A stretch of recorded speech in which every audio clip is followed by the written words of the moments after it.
I grew up with two working parents. Then my parents split. My mom was a single mom. And Jordans came out when I was a kid, and they were $100, and it was like the first $100 shoe. And if you were a kid in elementary school, you were the shit when you showed up on day one. Everybody shows up with the new shoes and the new pants and the new shirt and the new backpack, and you got all your fresh gear on and everything's clear. But like if you had the Jordans back in the day, you were the shit. Well, I would go to Foot Locker every single fall, beginning of school. Mom and dad would say, you got, $30 budget, whatever, get your shoes. And I was hell-bent that I was going to get these Jordans. And I would show up and my parents would say, yeah, you can buy them, but you got to pay the difference. And so I'm like, $70, geez, that's a ton of money. And long story short, I never bought a pair of Jordans. I never owned a pair of Jordans. Now they're sneakers and they're cool. And maybe you like sneakers, maybe you don't. It doesn't really matter. Maybe you're a loafer person or fucking whatever. You wear flip-flops 24/7.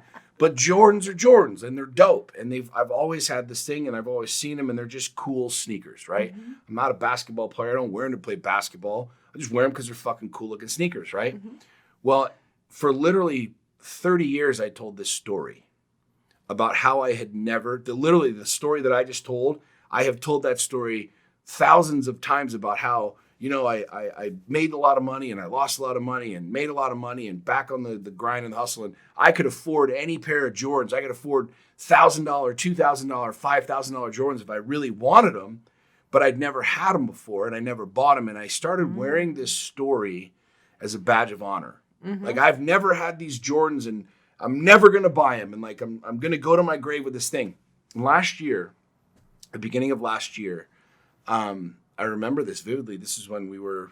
it was right before Lions Den Live. Right before Lions Den Live. Yeah. I remember laying in bed one night, and I'm on my phone, and I'm looking through these ads, and there's this ad from this company with this pair of Jordans. And I remember vividly laying in bed looking at these sneakers like, I can afford these $500, $600, $700 shoes. It's not the issue of money.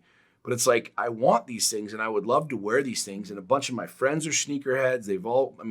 Jason and Dan and all my buddies are big time sneakerheads, right? Far, far, far further down the path than I am. But, I like these shoes. They look cool, but I can't buy them because if I buy them, then the entire story that I've been telling is now no longer there. Yeah. I can't tell the story anymore. Mm-hmm. And so literally in my mind for 30 years, I've been saying to myself, if I buy these shoes, then I no longer am able to tell this story.